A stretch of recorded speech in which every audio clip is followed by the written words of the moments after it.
boldly engaging the mindless propaganda of our time, apparently with reason. This is Rage of the Age.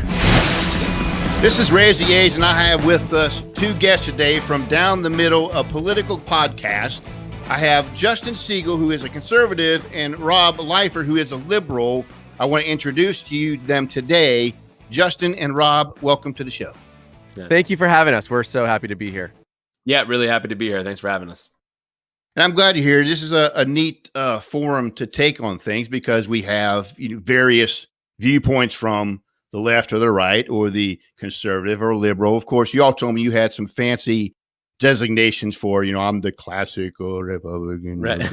or whatever. And so we'll just skip that. We have a generally conservative view and a generally liberal view with hopes of maybe meeting somewhere in the middle with some consensus, perhaps. Yeah. If not, we'll come to blows and see who's left standing, however that works. The bottom line is that neither of us are crazy. That's really all the listeners need to hear. Crazy. Well, okay, so we have a non-crazy pair talking about politics. It's a moment in history. The only ones. We're the only ones. The only pair anywhere you're going to find just like this. And we like each other, which is very bizarre. Yeah. You won't find that very often. Yeah, I'm starting to wonder if y'all are staging this. I mean, you like each other, you're friends, and, yes, 2020. And you have opposite political views. Yeah, it doesn't happen often. Well, right. What we realize is that we actually have a lot more that we share, a lot more viewpoints that we share than we disagree with, which was sort of the experiment of our podcast to begin with. And what we've been happy to find is that we think most people are actually moderate. Yeah, believe it or and not. What's helped us is that we were friends before we got into politics, and I think that's part of it. Yeah, because I'm sure it probably doesn't work backwards as often. Probably not. As the other way around. So, let's quickly talk about your podcast, Down the Middle, a political podcast. Was that your all's brainchild, or did someone come along to you and say, "Hey, you need to do this"? I mean, where's the muse to this? Honestly, as I mentioned, Rob and I are friends. We're friends for, before we started this podcast. It's been about 20 years. 20 years, something ridiculous. Mm-hmm. And so recently, before COVID hit, we were just sort of hanging out. We'd grab a beer and we'd talk politics. We really enjoyed doing this, and this is when, as Rob just mentioned, we found out that even though we were sort of sat on both sides of the aisle, we agreed on a lot more than divided us, and so I sort of thought like this, these conversations are interesting. And I guarantee you the more people that if they heard these conversations, they would probably see that there's more unity, especially at a time when there's so much divisiveness. So that was the thought. It was just like over a beer. Hey, let's what do you think about starting a podcast? And we got some mics and set up and it took us a minute to get our sea legs, but now we're rolling and it's going really well. Justin approached me with the idea, and I was pretty skeptical at first because I was like, I don't know if anyone's going to be interested in that. But it was kind of an experiment, just to see, because I think we were both just feeling very despondent over today's media, and when you turn on either CNN or Fox, and everyone is fighting, and there's just such polarizing viewpoints, and we sort of realized that all of our friends were not like that. We all sort of can hang out and agree. We had different different opinions on the bigger philosophical issues, role of government and things like that they don't ever talk about on the news because they're so interested in just dividing everyone and everyone fighting all the time. So we started the podcast in an effort just to have a measured, respectful discourse. And lo and behold, people really started to like it. People would contact us and say it was really a breath of fresh air just to hear two people with opposing viewpoints joking and getting along and talking it out and, not calling each other names. Yeah, not a lot of civility left in the media at the moment. So I think people are seeing it as sort of a breath of fresh air. Yeah, that is a breath of fresh air. I mean, civilly speaking, that's good to have this type of discussion. So, Justin, you're the conservative, and Rob, you're the liberal. I'll let the liberals go first, just to be nice. Rob, explain. I mean, because both of you were emphatic to let me know you're moderates, but you lean one way or another. Yeah.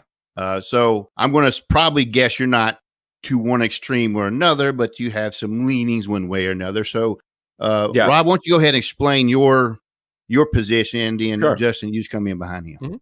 So I grew up in New York, actually, in a pretty apolitical family. Both my parents are registered Democrats, but we didn't really talk about politics very much in the house. It just wasn't a topic of discussion. I got into music at a really young age. Justin and I met at music college. We went to Berklee College of Music in Boston. From a social perspective, I grew up my whole life in New York. Then I went to school. I was in Boston for 6 years. And then I've lived in LA ever since. So those are three very liberal places. So from a social perspective, I've always had liberal values. My parents are big civil rights, social justice people. So that's always been part of my political ethos, if you will. But as I started to get into politics, which was really in 2008 when Barack Obama was elected president, there was something about the first Black president just moving me and getting me into politics. And I started to do a lot of research and really get into it. I read a lot of books, and I read some really highbrow things like the Federalist Papers, and got into conservative politics and started listening to conservative commentators along with liberal commentators, and realized, especially as a musician, Justin and I were in bands for a long time trying to make something of ourselves and, get signed to labels and stuff like that. And I sort of had this awakening that all of my friends have been sort of co-opted by the left wing of society to think that they're Democrats. But I actually think that we are mostly, like most of our friends, are libertarians, where we are sort of liberal, extremely liberal when it comes to social things, gay rights, basically the old school liberal mantra of live and let live. If it doesn't hurt me, I don't care what you're doing. We're certainly not the most live our lives by an extreme religious moral compass or anything like that. But from a governmental standpoint and the role of government, I found myself questioning if I really was a Democrat, and thinking to myself, well, actually, I kind of can relate more to the idea of limited government.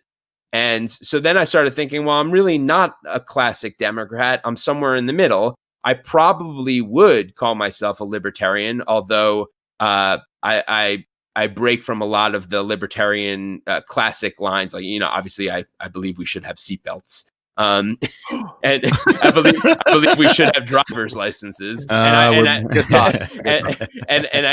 do tend to support a universal system of healthcare, which would get me ousted from the Libertarian Party. But what it is that I think voters in general, or people in general, you can't always fit them into a box. We're complicated and complex. And when Justin and I started talking about this, it all just sort of came out, and we realized that we share a lot of the same views. Now, Justin has a completely different experience than me growing up. So why don't you tell him about that, Jeff? Sure, absolutely.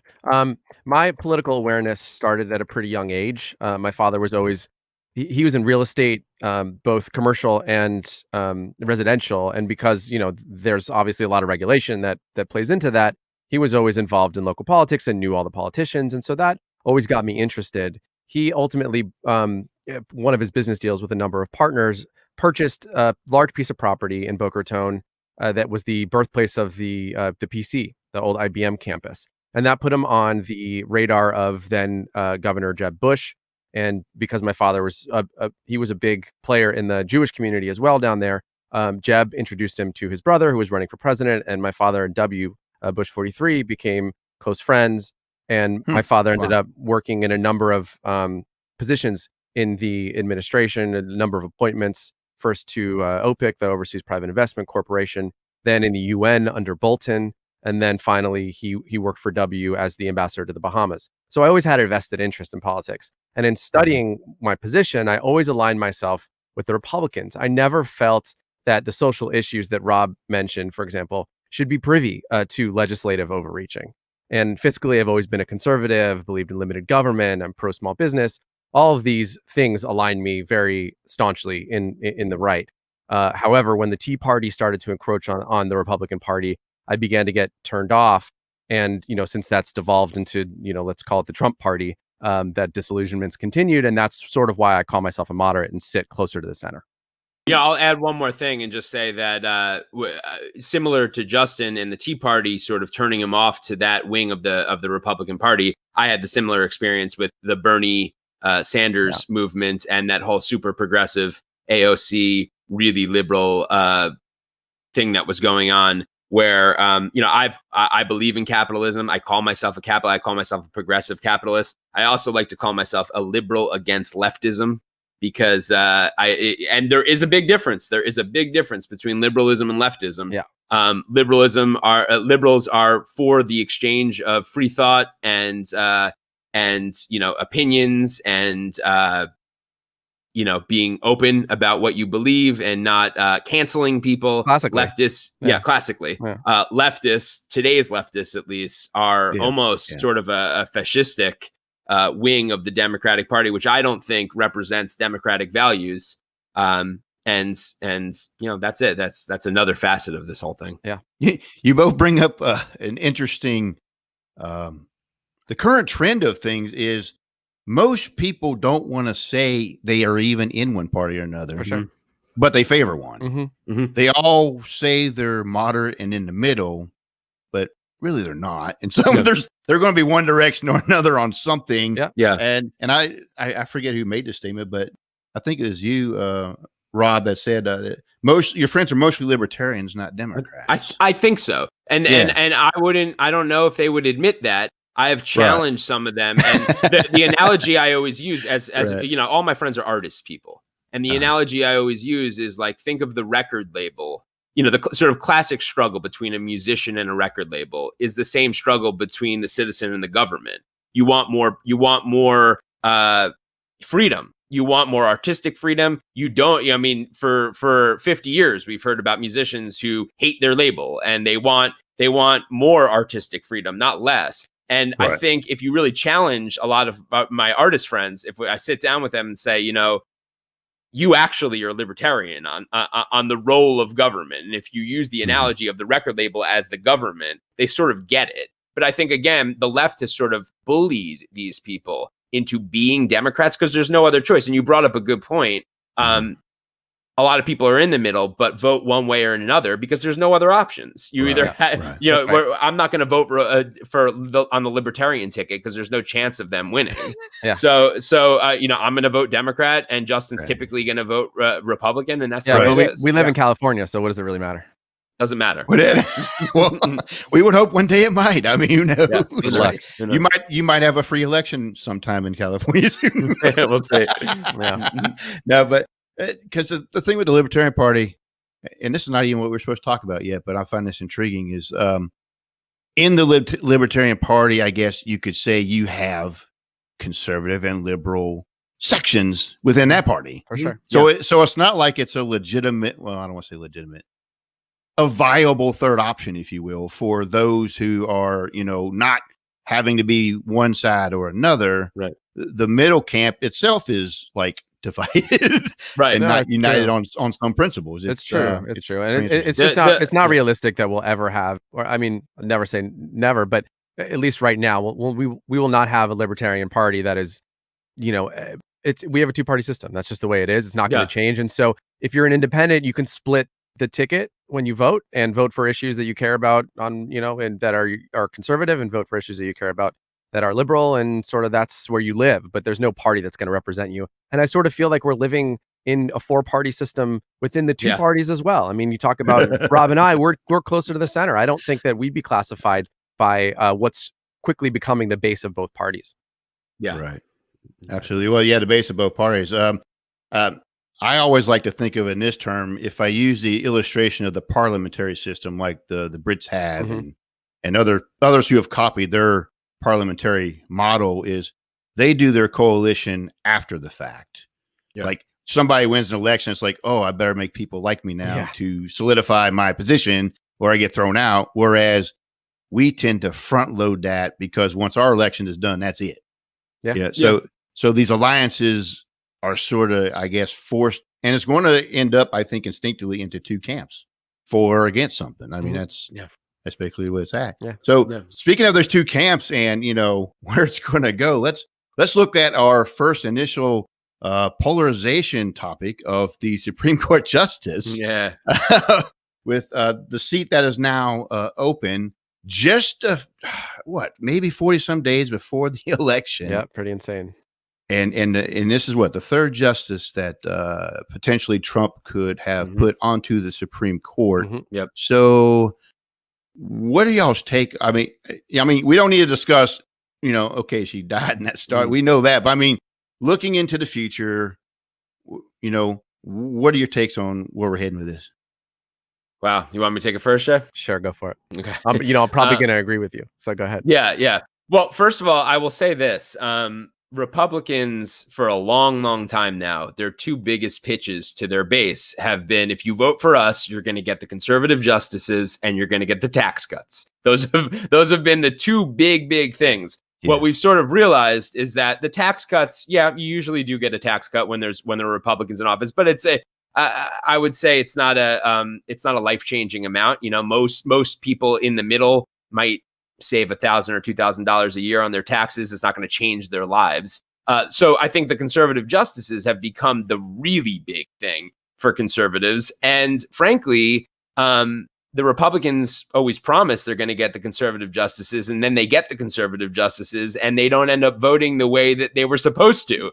So I mean, just in the last few months, we've had both Brett Kavanaugh and Neil Gorsuch, both Federalist Society approved, staunchly conservative justices who each of them voted with liberals on two different cases. Yeah. So, which was very disappointing to that hardcore conservative base. So my question is, when is the Republican base going to start saying, why are we voting for Republicans again? Because the two things they're telling us we're going to get don't really change much. I don't personally think that Roe v. Wade, which is the big one, is ever going to be overturned. There's just, most of the justices have already said that it was, it's set in stone and that they're not going to touch that. I mean, who knows, maybe, but, where we go from here, I don't know. What I am sort of, skeptical about right now is the Democrats doing this thing where if we don't get what we want, we're going to blow up the entire system, because I do think that could lead to a serious constitutional crisis. If the Democrats take the Senate and if Joe Biden ends up winning and they do pack the Supreme Court and they do get rid of the filibuster, I do think you will have a lot of these Republican states, saying that the federal government doesn't really serve a useful purpose anymore, and we want to secede. Honestly, yeah, that's where I think it could go. Jay, of course I agree.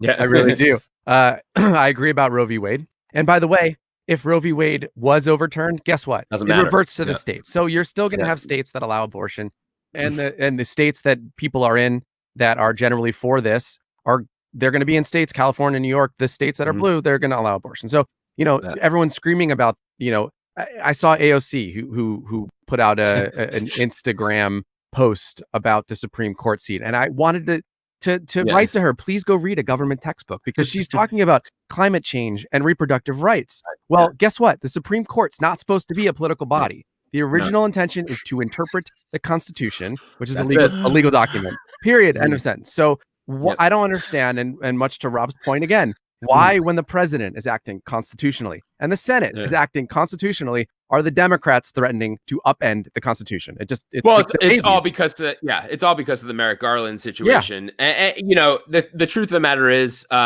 I do believe that Mitch McConnell and the Republicans were acting in bad faith at that point in time by denying a hearing for Merrick Garland. But it's politics, and that's the way politics is played. And they have the Senate now and the power to push through a nominee, and I think they're going to take it. I don't think two things can be true at once, as Justin and I always say on our podcast. True thing number one is that the Republicans are they're very much willing to act in bad faith if they think it's politically advantageous to them. And true thing number two, they're not doing anything illegal or unconstitutional by pushing this through. So, and by the way, Joe, everyone's I'm seeing on my Facebook feed, everyone's trotting out all these quotes that all of these Republican senators said in 2016. I would like to offer you to go read what Joe Biden said in 2016, because it's everyone just flip positions and everyone's acting like it's insane when it's just politics. Yeah. I mean, I think at that time when Joe Biden and all those Democrats were saying that back in 2016, it was because they wanted to get their nominee pushed through.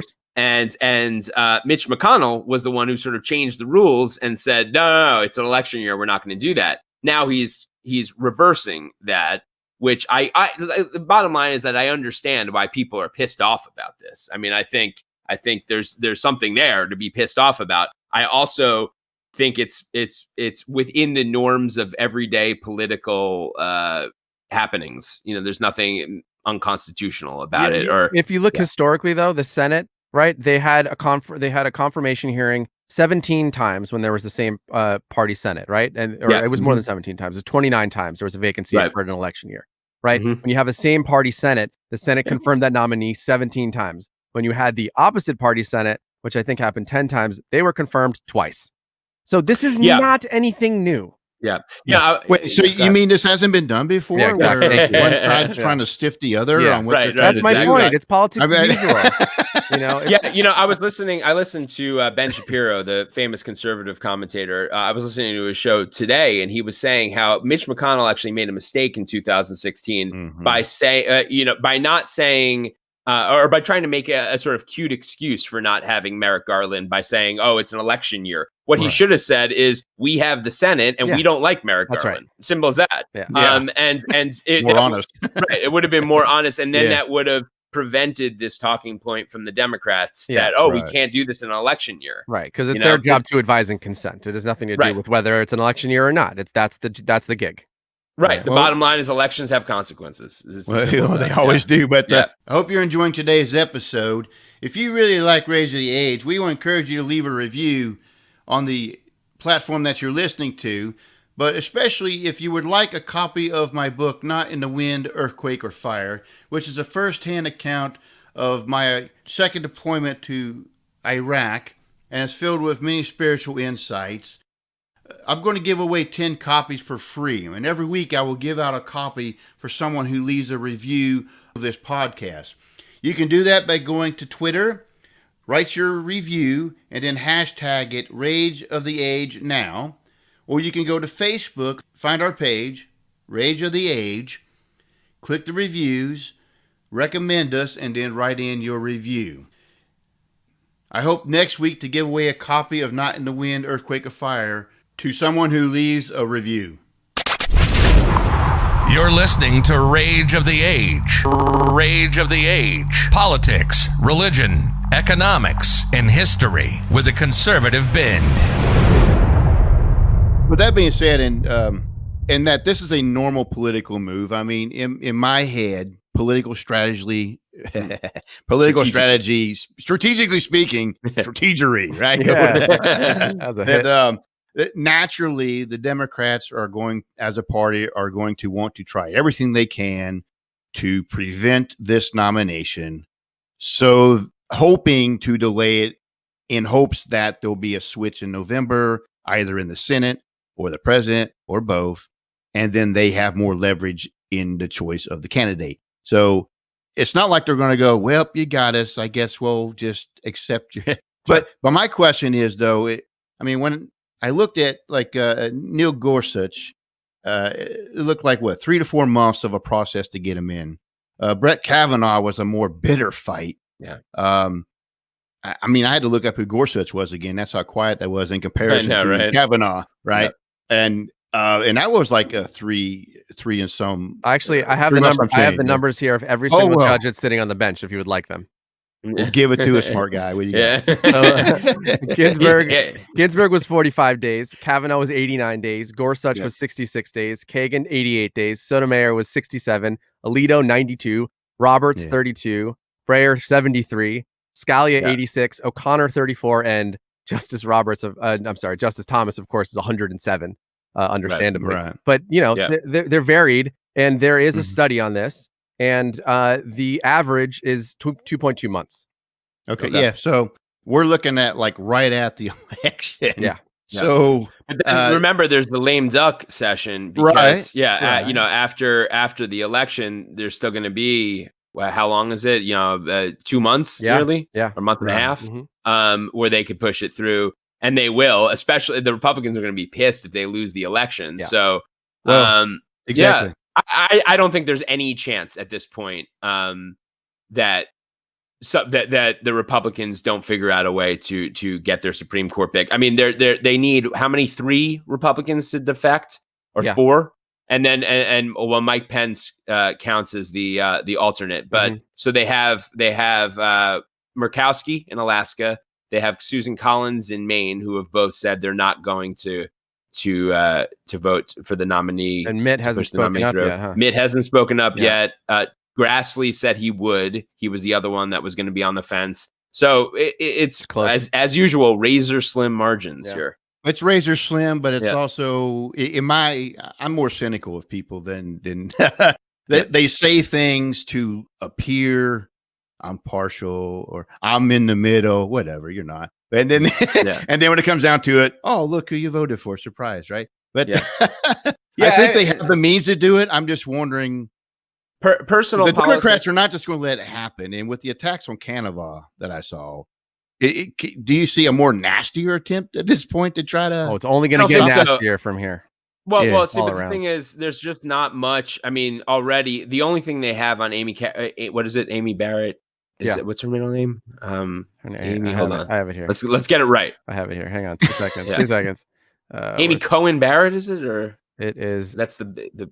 She has a middle name. Yeah, I got it. Amy Coney Barrett. Coney Barrett. So the thing with Amy Coney Barrett is that all they have on her is that she's deeply religious, but she doesn't have much of a past to attack. Yeah, I saw an article today that was like Amy Barrett thinks that husbands should be like the head of the household, or they should have control over their wives. And all they were doing is taking a verse from the Bible because she believes in the Bible. It was such a stretch. I couldn't believe it. They have nothing. No, they don't. It's going to get nasty for sure. Yeah. But it's like you were saying with the, if we don't get our way, we'll blow up the entire world scenario. Do you see it really going to that point? I mean, you know what? I really do think we could have the first very serious constitutional crisis on our hands of our lifetime if they push this nominee through, and if Biden wins and the Democrats take the Senate, which is a strong possibility at this point. I mean, 538 is favoring the Democrats to win back the Senate. So if that happens, and then the Democrats do all these things they're threatening, I think we could have a serious problem on our hands. And I think there's just a large portion of the Democratic base now that sort of wants to blow up the system because they feel like the Republicans have been acting in bad faith for so long that there's no more trying to compromise. It's a scary time for politics for sure. What you just said is very important, is that there is a lack of compromising happening in every political issue across the board.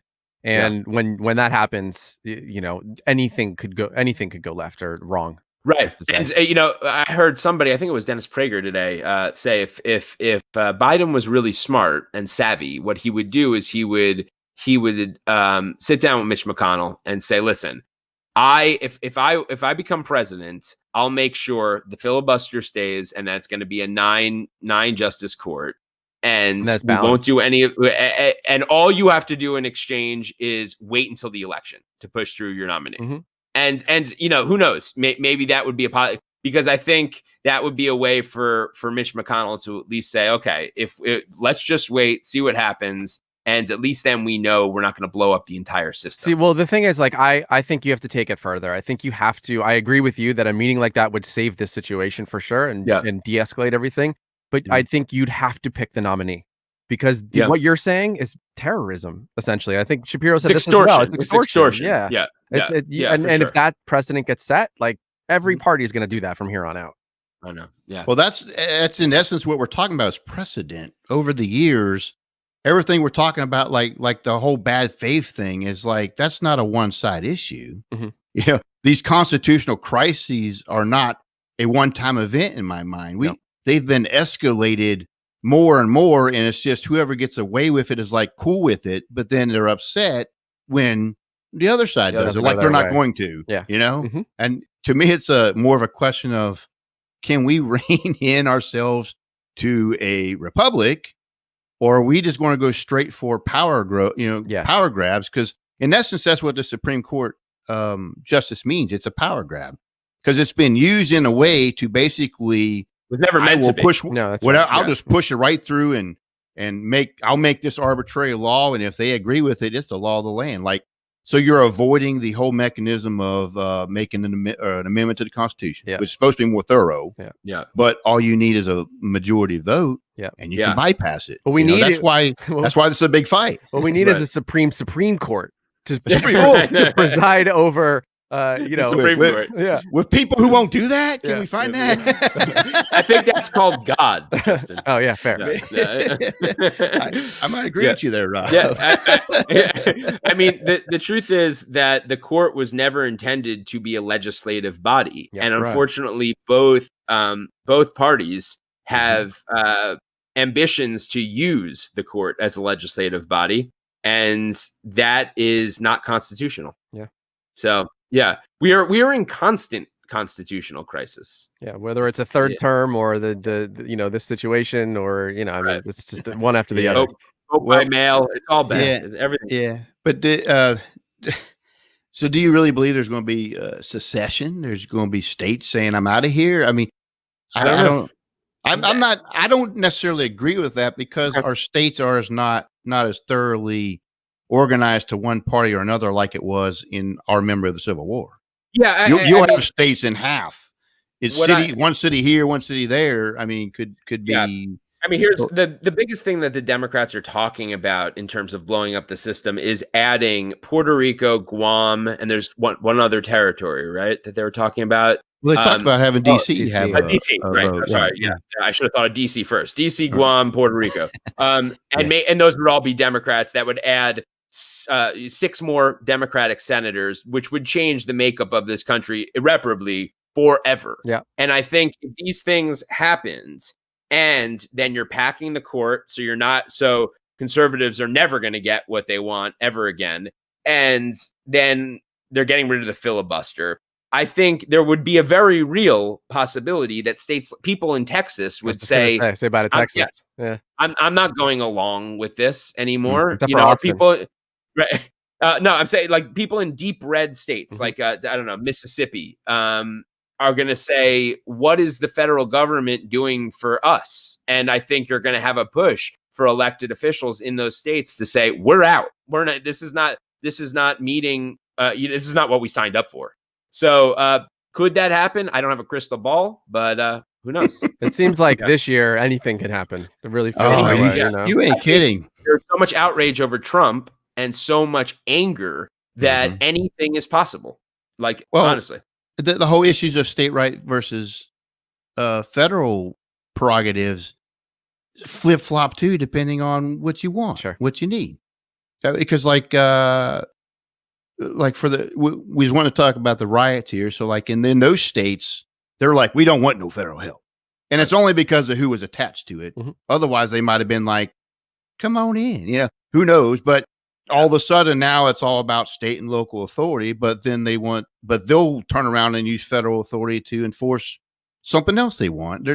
We're like bipolar, schizophrenic type of, I don't, it's like, which is it? Do you want, well, it's another very complicated, nuanced issue because, I said this on our pod a few weeks ago, Republicans love talking about federalism when there's a Republican president because it's a way for them to sort of take the onus off of the president in terms of his responsibility. So when something goes wrong in a blue state, whether it's a COVID matter or whether it's a crime matter, well, that's the state. We are in a federalist system. It has nothing to do with the president. When there's a Democratic president, you watch, like you go back to the Obama years, the Republicans never talked about federalism under Obama because they wanted to make Obama seem like he was the ruler almighty, So everything that happened in the country was his fault, good or bad, which in their opinion, it was always bad. So I think states' rights are really important, but I think we have to look at the rhetoric that comes from the top. And this is something that Justin and I both agree on, because we both are moderates. He is a moderate Republican, but we're both not very fond of Trump in his demeanor and his rhetoric. And I think so much of what we're seeing, including this going back to the Supreme Court and the Democrats threatening to blow it up, is a reaction to Trump in just the fact that he's just there. That's Rob's go-to. Anything. Yeah. Well, the grass is growing to the left today. Trump is Trump. Yep. Well, yeah, it's true. But it's what happens when you have somebody who is that divisive in just his overall being. Mm-hmm. And I think it just makes some people go crazy. I mean, I know this I've had some very moderate liberal friends who, once Trump got into office, they turned radical. Yeah. And Trump is directly responsible for radicalizing them. And I don't want to say that it's his fault, right, but there is something about his rhetoric that does that. It's a ping pong effect for sure. And what you're talking about is, Trump sort of spews out what he spews. The left get more radical. And so the right then, I have friends that were libertarian that are now saying, well, we need to start legislating values. And I've never heard that come out of their mouth. And the reason is because the left got radicalized. And the reason the left got radicalized is because of Trump. So it does all sort of relate back even a couple degrees There's definitely down. some ping pong things going on. Yeah. And I can think with Obama is the same way. With the things he did and said and pushed, totally. What's the word you use? Radicalized. Mm-hmm. Can you say that to the right side? I don't know. Is that appropriate? Yes. I don't know. They got radicalized. Yeah. They got mobilized. Whatever. Yes. Radical. I mean, agree. Obama was one of the more progressive presidents that we've ever had, and I think it did push a lot of people in that direction. I don't think it was all from his legislative legacy. I think a lot of it was also his demeanor. Right. I think a lot of it was again the way he spoke. There were certain things, you always heard the Fox News verse, if you will, talk about how he always sounded like he was talking down to Americans. There was an elitism about Barack Obama that pissed a lot of people off, just like there's a boorishness about Donald Trump that pissed a lot of people off. Yeah. It works. I think Donald Trump was a direct response to Barack Obama, but the response wasn't proportionate. No. It was a lot more extreme. So in this game of ping pong, is there a halftime show to that, or is that I wish. Can we readjust? Or that's what we're trying to do here. That's what our podcast is trying to do: is get everyone to think more sensibly and just calm down. That's what we're always saying. I mean, and I'm like very traditional in my mindset of government. I don't know what category that makes me, but what do you consider yourself? Well, I would say I'm a conservative. Right. Okay. I'm not far right extreme. Right. Kill Democrats at all costs guy. Right. I mean, it depends, because on some things they'd be like, well, you're liberal, and then some things like, well, you're too far conservative, and just complicated. Right. It is. I mean, I tend to favor the conservatives because, especially right now, the Democrats are scared the hell out of me. I mean, as a party and what they intend to do, I'm like, you know what? Even if there's something I might agree with you on, you ain't getting that today, because I see you're a train wreck waiting to happen. Yeah. Allow me to give my case for voting for Democrats right now. I think, and I say this on our show all the time, that the idea of the left becoming radicalized is a figment of the media's imagination, because the media exploits the far fringes of both parties and presents them as being the moderate, or not the moderate. It presents the far fringes as being the mainstream. And what I found is that, first of all, if you think about it logically, if the Democrats were really as radical as the Republicans are saying they are, as Fox News is saying they are, right-wing media are saying they are, they would have elected Bernie Sanders. And that didn't happen. They mobilized in what is one of the great mobilization stories in political history behind Joe Biden. There was like 858 candidates who dropped out at the same exact time, got all their support behind Joe Biden. They could have done the same thing to Bernie Sanders had they wanted that agenda. They didn't want the agenda. They purposely chose the crusty old white guy who's barely awake to be the guy who's going to lead the party, because they knew that going in the radical Bernie Sanders direction wasn't their thing. And there's a few freshman congressmen, AOC, Rashida Tlaib, Ilhan Omar, who are blown up and projected as the mainstream of the party. And I just don't think it's true. I don't think that's where the people, the vast majority of the people in our government that are Democrats lie. And I don't think it's where the base lies. I just don't. That's the problem with the media for profit, is because AOC's quotes are going to get them more viewers because they sound insane. And so they're going to put that up there more, and people are going to think that that is the left more. And then it's just a spiral. And so, when you look at what Rob says, and, that Biden became the candidate when they were given a choice of a more radicalized candidate. I mean, just as old and just as crabby, but maybe even more so. That's who they would have chosen for sure. Yeah. Yes. Well, I'm just thinking, like, in terms of, like, and again, this is my perspective, but the massive riots in places like Portland and Seattle and Chicago, even in LA, I think y'all had some. Yeah. Oh, yeah. I mean, I saw a paucity of coverage from the, if I may say, the left wing media, and even Fox News barely covered half of it, almost like it was nothing. But when I'm seeing, like, people on the actual ground share their videos, show the material that's being passed out, eyewitness accounts of what's going on. Yeah. And these people are the left. They're far left. And there's no denying it. And they are an absolute threat.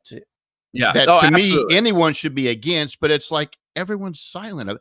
Even the press, who likes that sort of thing, kind of just dropped it.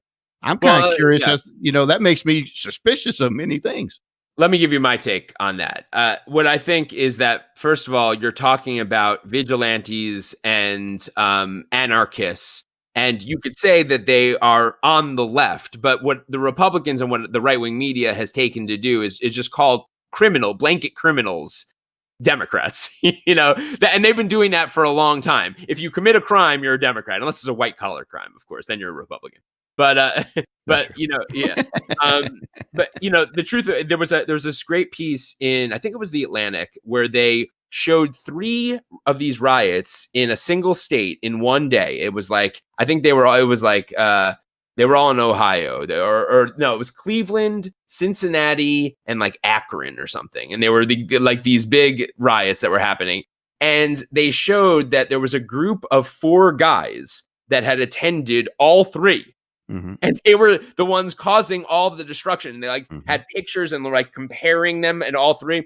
The bottom line here is that when you watch the media, you're not getting a perspective of how many people are in this group. And the group is very, very small. I mean, it is estimated that there are around 1,500 to 2,000 Antifa members in a country of 350 million people. And yet look at the damage and the atrocity and the fear they've inspired with just that group. And my question is why is that important? And why are they going into blue areas? Because I think they believe they can pull it off better. Well, that might be true, but it's definitely, I mean, it's a smaller group getting more oxygen again. That's why I'm not really worried about that. That's not the left wing of the political party to me. That's a bunch of people doing stupid things. In Los Angeles, for example, the people that were looting and rioting had nothing to do with the protests. They weren't even there. And they weren't Democrats. No, they weren't there for Black Lives Matter. They weren't there for a political purpose. They were there to grab some shoes. And let me tell you what, I just saw an article recently that all up and down Rodeo Drive, these same people are going in with like cash cards and rolls of cash, and they're spending this money that they got when they were looting on products there. I mean, these are not people who care about the political spectrum. They just wanted these are not stuff. people who are right, exactly. And they're not people who are registered Democrats. Yeah, like, right. They don't even vote. It's not the people that they probably don't vote. Yeah, right. They probably don't even vote. It's not the people my father would call blue dog Democrats. The working class Democrats that have always existed. So I think I could turn that around and say, the Southern Poverty Law Center estimates that there are around 10,000 in this country, 10,000 individuals who are associated with white supremacy groups that are all far right. All of them endorse Donald Trump. All of those groups. Now, I don't say that is then indicative of the values of the Republican Party or the conservative or the mainstream conservative agenda. That is a fringe. Those are fringe organizations on the right. So I think we get into a problem here when we start categorizing terrorists on both the left and the right as being the mainstream of the party. And that's the Republicans are just better at doing that. The right-wing media is better at doing that. They know how to build the narrative, and that's what they've done. That's my opinion, at least. I want to take a quick opportunity to give a shout out to two podcasts that I want to recommend that you listen to. The first one, of course, is the Gary Wilkerson podcast, which is a podcast of the guest that you're listening to today for today's program. The Gary Wilkerson podcast, you can find it at worldchallenge.org, and he's currently doing a series on the attributes of God. I highly recommend that you go there and listen to it yourself. I also want to highlight for you Veterans Rant, Rattle, and Roll, with the emphasis on stopping the average of 22 suicides that take place on a daily basis. And the whole aspect of the show is to have veterans come on, rant, rattle, and roll, and talk about their lives and everything that's going on. And of course, to emphasize to others to not take your own life. Again, the Gary Wilkerson podcast and the Veterans Rant, Rattle, and Roll. You're listening to Rage of the Age. Rage of the Age. Politics, religion, economics, and history with a conservative bend. The election now coming up. Yeah. I mean, that's big. And a lot of things, like the things we've just talked about, play into that, of course. Sure. Mm-hmm. We're bored of COVID. We consented to that before we started. So let's not get too deep into that. But we're tired of COVID. We're and the whole thing with the economy and whatnot. But all of this has played into the political election coming up. Yeah. So I know you said you don't have an 8 ball, and you never said if you did or not. I don't know if you're keeping that a secret, but maybe you have a Ouija board or something. But how do you see this election playing out coming up?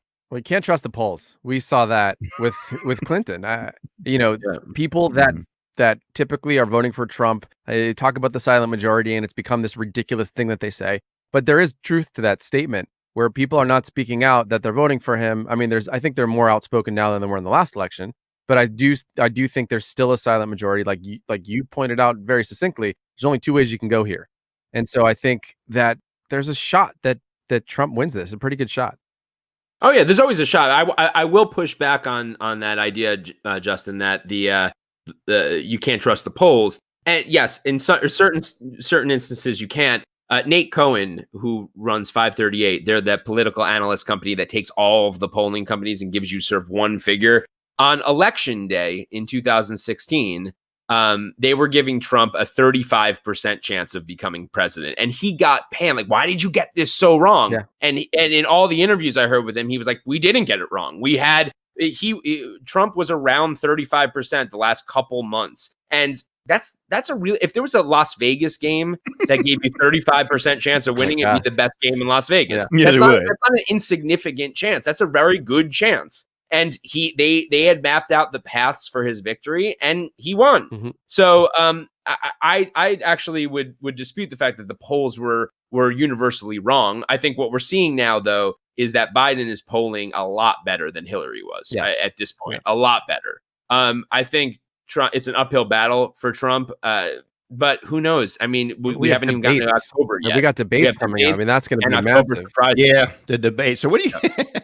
I have my opinions, of course, but you're the guest. I'll let you share yours. I mean, I pictured a one-sided debate, but what do y'all think? No one beats Donald Trump in a debate. It's just not possible because you can't. He bullies you. You can't go lower than him because you look like a bully. You can't go higher than him, or he pushes you into a corner and you look like an idiot. So there's just we saw this when he debated last time, and when he when he debated the field, and when he had the presidential debates against Hillary. You can't win. I don't know why Biden is doing this. I don't understand. Well, no, I mean, I think he has to do it. Trump is a master deflector, but let's face it, he's not very intelligent in his choice of words, and he's not a very good debater. I mean, in the debates with Hillary Clinton, like Justin was saying, he's able to bully and deflect a lot. But anyone who's interested in substance, I think, will walk away with Biden being the victor. The problem is that most of the country. You're right. But the problem is that Trump is, sort of a rubish. I don't want to use the word idiot, but he's not very good at speaking. That's not his thing. And Biden is practically dead. So it's gonna be a very interesting debate because Biden might fall asleep, Trump might stab him. I mean, we just have no idea what's gonna happen. Well, that anything goes. It is one of the appeals of maybe wanting to watch the debate. Oh yeah, I want to see that Joe Rogan debate. I'm interested in seeing that. But I mean, Biden's choice of words, though, I don't know. I'm skeptical that he'll have better words than Trump because I've watched the man talk, and it's like, he's man, lost. What are you saying? What are you talking It's not good. And with a guy like Trump agitating him, I can just see whatever coming out of his mouth. Just I don't know. Yeah, well, when I've noticed lately, I think Biden's putting a lot more time into preparation, and his last few speeches that he gave, he sounded better. He's not great at the off the cuff stuff, but neither is Trump. Trump just says the same things over and over and over again. But Trump is not good with details. He's not a detailed speaker. So if the question comes in like, talk about healthcare, Trump's just it will be the best plan ever. That's all he'll say. Just we are going to give you something great. It's going to be the best. And Biden might actually go into real policy. Yeah. So we'll see. This is where I get very frustrated that we have two candidates. It's 2020 and they are the oldest candidates in history. It drives me insane. We don't have anyone younger we can put up here. I mean, and these debates are going to show it. It's going to be embarrassing, honestly, for our country. It seems embarrassing, and honestly, I mean, I'm going to vote for Trump again, but it's not because I want to. I feel it's my choice. I have weighing all the options. I wanted another guy back in 2016, right? Yeah, Ben Carson was my original pick. Okay, but I didn't get him, so And when Trump was like nominated, I was thinking, what is everybody thinking? Yeah, we've lost. But this is the weird thing is we can say that all day long, but apparently enough people wanted him there. Some of the things that we're talking about, like what's up with this, well, up with that. Apparently, that's what they wanted, or something, or it doesn't matter. I don't know. They didn't want a politician. I think what Rob was talking about applies here in terms of Obama. It was a direct reaction. They saw someone who doesn't play politics, who won't play games, who gets what he wants because he pushes it through no matter what, and that appealed to people. And that still appeals to people. They still view him as someone who is not a politician. He's not one of the norms, and he's going to do what he wants, and he's not going to listen to things like the Constitution in order to get it done. And I think that, like I said, I think that's what appeals to people when they're voting for him. I was talking about this with my in-laws are in town, and we were talking about why some people they just driven across the country. They're from New York, and they were saying it was just all Trump signs everywhere. When you get out of the big cities. Yeah. And they were like, what is it about Trump that these people love so much? And I think what I think, a lot of it actually is his physical demeanor. And I think it's in the fact that he is a billionaire. So he's obviously a capitalist. He's the embodiment of the American dream, but he's not an elitist. And that really comes across, even in the way that his suits are too big, his tie is too long. He's, 79 years old and he's got bleach blonde hair. And he's orange. All of that is extraordinarily tacky, but they see it as being anti-elitist. This is a guy who's sort of like us, but he's a billionaire. Yeah. And so there's an appeal there for sure. That's true. Yeah. That's true. He's like us, but with power. Whereas Barack Obama is sort of the definition of an elitist, a liberal elitist. He's an intellectual who is very measured in the way he talks. He went to Harvard. I mean, everything about him is elitist. I mean, and I'll add the caveat that, despite Trump's rhetoric and how he's divided the country, which I absolutely despise, I am for a lot of the legislation that he's pushed through. Rob says this all the time. He is legislated like a typical conservative. He just has these other things on top of it that make it very hard to digest him. But I'm happy with how he's generally, not run the country because of all the division. Now, but do you think he's divided the country, or he just revealed it? I think both. I think he brought people out, and I think he's pushed that division by creating black and white issues where not leaving any room for center, not negotiating, not coming to the table. And I think he loves it. He loves the drama. He was the art of the deal. Honestly, it's so funny you say that, because I always say, like, if you read his book, you'll know his tactic. It's in there. It's all in there. He didn't come in here like with there's no Trojan horse.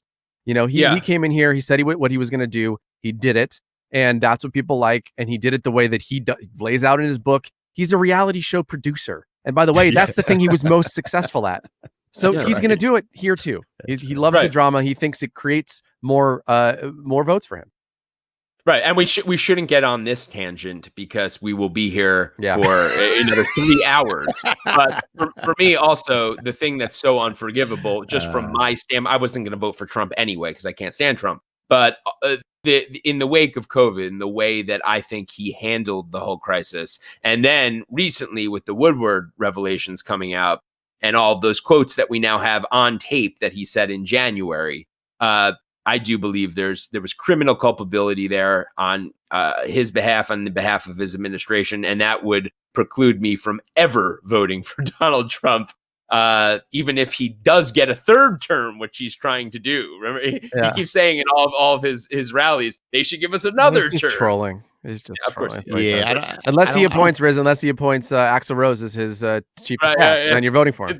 I'll vote for him. That would be it. Or Axl Rose to the Supreme Court, and they can overrule the amendment. That's good. Yeah, I don't know, man. It's a tough one. I wish we had better politicians. We could end this whole interview right there. Yeah. Better politicians. We need better ones. We say it on the pod all the time. The famous Shakespeare line: "A plague on both your houses." That's generally where we end up.